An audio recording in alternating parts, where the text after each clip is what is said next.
সংগ্রামী নেতৃত্ব আতিকুর রহমান রাসেল কে গত 1 জুলাই সোমবার সন্ধ্যায় লালবাগ বেরিয়ায় আজিমপুর থেকে লালবাগ জোনের আজিমপুর থেকে তাকে আইন শৃঙ্খলা রক্ষাকারী বাহিনীর সাদা পোশাকধারীরা তাকে উঠিয়ে নিয়ে যায়। কিন্তু আজ অবধি আজকের দিন পর্যন্ত রাসেলের কোনো হদিস আমরা পাইনি। শুধু তাই নয়, আইন শৃঙ্খলা রক্ষাকারী বাহিনীর কোনো বাহিনী তাকে স্বীকার করছে না যে তাকে কোথায় গুম করে রাখা হয়েছে। আসসালামু আলাইকুম সুপ্রদর্শক, বেশ কয়েক বছর পরে আবারও গুমের শিকার হলেন এক ছাত্রদল নেতা। আপনারা জানেন যে বিভিন্ন কারণে কয়েক বছর যাবত আপনারা দেখতে পাচ্ছি গুম এটা কমে গিয়েছে, কিন্তু হঠাৎ আবারও ঢাকা কলেজের ছাত্রদলের সভাপতি তার বাবা এসে তার ছেলের নিখোঁজের তথ্য তিনি বলছেন, কামছেন এবং আহাজার করছেন। তার আহাজারিতে আকাশ বাতাল ভারিয়ে পড়েছে। সুপ্রদর্শক, তিনি সাংবাদিক সম্মেলন করে বিষয়টি বলেছেন এবং পুলিশের কাছে, আইন প্রশাসনের কাছে তিনি সহযোগিতা চেয়েছেন। এ সময় উপস্থিত ছিলেন ছাত্রদলের সভাপতি। আমরা দেখে আসবো বিস্তারিত।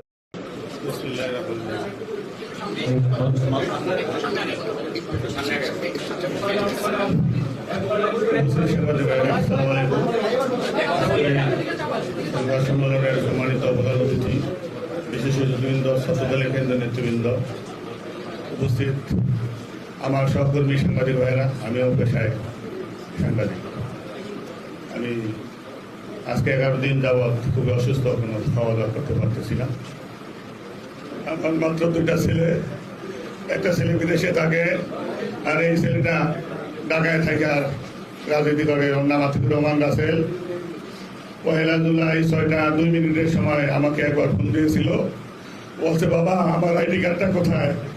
আমি বললাম আমার কাছে। বললো এটা আমি আমার বড় মেয়ের কথা বললো যে ওর কাছে আপনি রেখে দিয়ে আমি নিয়ে যাব। কিছুক্ষণ পরে আমার এক জামাই ফোন দিয়েছিল যে আব্বাইরা সবাই আমাকে বাসায় আসবে, আপনিও আসেন। বললাম আমি একটু শাহবাগে ব্যস্ত আছি, এরপরে আমি আসতে পারবো না। বলছে একটু দেরি হইলেও আসেন। তখন বললো যে ঠিক আছে দেখে আসবো। এরপরে কিছুক্ষণ পরে তাদের সভাপতি বলছে আলামিন, ওদের সাথে কথা হয়েছে বোধহয় 10-15 মিনিট পরে রাব্বির সাথে হয়েছে। সর্বশেষ রাসেলের রুমের জনি নামে এক সহকর্মী আছে ছাত্রদলের, ওর সাথে বোধহয় চেটিকে বলছে যে আসবি, বাড়ি থেকে আসবি না। তখন বোধহয় 6:27-28 এরকম। কালকে জনি দেশের থেকে আইসা আমাকে যেটা জানাইলো, এইগুলো সর্বশেষ। এরপর তার মোবাইল বন্ধ। আমার জামাইরা বারবার ওরা ফোন দিয়েছিল, তখন তাই মোবাইল বন্ধ। তারা ধারণা করছে যে আমরা সবাই এই বাসায় আসছি, হয়তো বা ওরা আসার জন্য তাগিদ দিবে, এই জন্য বন্ধ করে রাখছে। আমি আর ফোন টোন দিই নাই। পরের দিন আমি দেশে চলে যাবো 2 তারিখে, 2টার দিকে আমি তাকে ফোন দিলাম। ওর 2টা নাম্বার আছে, একটা গ্রামীণ একটা ওয়ারিদ, 2টা নাম্বারই বন্ধ। আমি হোয়াটসঅ্যাপে ফোন দিলাম, হোয়াটসঅ্যাপও বন্ধ। ওর দেখলাম ফেসবুক বন্ধ। তারপরে আমি ওর খোঁজ নেওয়ার জন্য ওর যাদের সাথে চলাফেরা করে কে ওর রুমে আছে বা কি খোঁজ দেওয়ার পরে আমার বড় মেয়ের থেকে রাব্বির নাম্বার নিলাম। রাব্বির নাম্বার নেওয়ার পরে রাব্বির তার বাসায় লোক পাঠিয়েছে। পাঠানোর পরে বললো যে সে তো রাত্রে বাসায় আসে নাই। আমি আপনাদের কাছে একটা জিনিস বলতে চাই, ও 34-35 বছর বয়স, কোনোদিনই ঘরের বাইরে ঘুমায়নি বা ঢাকায় থাকলেও কোনোদিন রুমের বাইরে ঘুমায়নি। তখন আমরা একটা চিন্তা করে গেলাম। সবার কাছে বলার পরে আমি লালবাগ থানায় যাই একটা জিডি করছি, যে জিডি নাম্বার 80 2 তারিখে করেছি। এরপরে থেকে শুরু হয়েছে তার খোঁজাখুঁজি। এ পর্যন্ত আজকে 11 দিন আমরা কোনো সন্ধান পাইনি, সন্ধান কেউ দেয়নি। আমরা পুলিশের কাছে বারবার উচ্চ পর্যায়ে অনেকের কাছে গেছি, তারা বিভিন্ন জায়গায় ফুল করে বিভিন্ন জায়গায় বলছে, ফলাফল শূন্য। এখনো পর্যন্ত আমরা কিছু জানতে পারি নাই।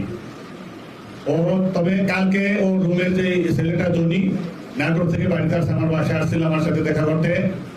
পাশাপাশি এইখানে আলামিন আছে, আপনারা শুনতে পারবেন। ও ঈদের বাড়ি যাওয়ার 7-8 দিন আগে একটা অপরিচিত লোক, ছোট ছোট দাড়ি, হাফ শার্ট পরা, নর্মাল প্যান্ট পরা, সে নাকি ওই আলামিনের কাছে জিজ্ঞেস করছিল রাসেল সর্দারের বাসাটা কোনটা।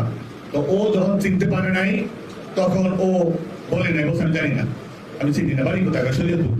কিন্তু হয়তো চেনে, তারপরও বলেন এই জন্য অপরিচিত লোক কি হয় না। কতক্ষণ পরে ও যায় রাসেল বলছে, রাসেল ভাই, রাসেল তো যদি খুঁজতো একটা লোকে। তারপরে ওরা দুজনে নিচে নেমে বাসায় থেকে আইসা পরে লোকের আর পায় নাই। জনি আমাকে কালকে যেটা বললো যে এই যে লোকটা খুঁজছে এটা যদি ওই এলাকার সিসিটিভি আছে, যদি এটা চেক করা হয় তাহলে ওই লোকটাকে তাকে শনাক্ত করা সম্ভব হবে এবং কেন খুঁজছে সেই অপরিচিত লোকটা, এটা একটা বড় ব্যাপার। আরেকটা বিষয়, যেহেতু আপনারা সাংবাদিক, আপনারা ঢাকাতে কাজ করেন, সেই কারণে বলছি যে ওর যে বাসা পাশের রুমে দুইটা লোককে ভাড়া দিয়েছিল, সেই দুইটা লোকের একটা লোকের নাম্বার জনির কাছে আছে। কয়েকদিন পরে এই লোক দুইটা না বুঝলে বাসা থেকে চলে গেছে গা। চলে যাওয়ার পরে ওই হোয়াটসঅ্যাপে ভুল দিছিল, ভাড়াটা দিয়ে গেছে গা। পরে ভুল দিছিল, ভুল করে না। ও কয়েক আত্মীয় নাকি আইন শৃঙ্খলা বাহিনীর বড় কর্মকর্তা, এটা আমাকে জনি জানিয়েছে কালকে রাতে। তো এই হলো আমার কাছে ওর গ্রেপ্তারের কিছুটা করলো। এখন সেই নাম্বার ট্র্যাকিং করলে পুলিশ হয়তো বুঝতে পারবে এই লোকটাকে, তার আত্মীয়কে, কারা এটা করতে পারে। তাছাড়া আমার ছেলে সম্পর্কে রাকিব কেন আরো সাইড কমিটির সভাপতি সেক্রেটারি অন্তত 50,000 বিএনপি নেতাকর্মী জানে একটা ভদ্র ছেলে, নম্র ছেলে, জীবনে রাগ করে কথা বলতে পারে না। আমার এতক্ষণ বয়সে 35 বছরে কোনোদিন পরে আমি দেখি নাই রাগ হতে জোরে একটা কথা বলতে, একটা অশ্লীল ভাষা বলতে। আমি রাগ দিলে কান্না করতো, আমি বলতাম চুপ থাক, তাহলে কান্না করতো। এরকম হলো। আপনারা যদি আমার ছেলের ছবিটা দেখাই, এই মোবাইলটা তো দাও, আপনারা বুঝতে পারবেন যে আমার ছেলেটা, আপনারা হয়তো অনেকে সাংবাদিকরা হয়তো অনেক দেখতে পারেন, আমি জানি না যে ওরে দেখছেন কিনা। এই দেখেন আমার ছেলে, এরকম চেহারাবান সন্তান আমি জানি না। আমার বাবা 11 দিন যাবৎ কি খায়, কোথায় আছে, কেমন আছে আমি জানি না। আমি কাউকে দোষারোপ করি না। আমি আমার সন্তান আমার বুকে ফেরত চাই। ওর মা নাই, মা হারা সন্তান আমার। আমি জানি না আমার বাবাকে কি করেছে, আমার বাবা কোথায় আছে, কি অপরাধ আমার বাবার। জীবনে একটা ককটেল মারে নাই, একটা ছুরি হাতে লয় নাই, একদিন কোনো মানুষের একটা ঢিল মারে নাই। রাজনীতি করে এটা যদি অপরাধ হয়ে থাকে, সেটা আমার বলার কিছু নাই। আমি কাউকে বলি না, আমি কোনো বিভ্রান্তির রকম তথ্য দেই নাই।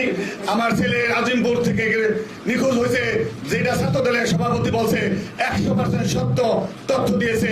আমরা বিভ্রান্তিমূলক কাউকে দোষারোপ করার জন্য বলছি না।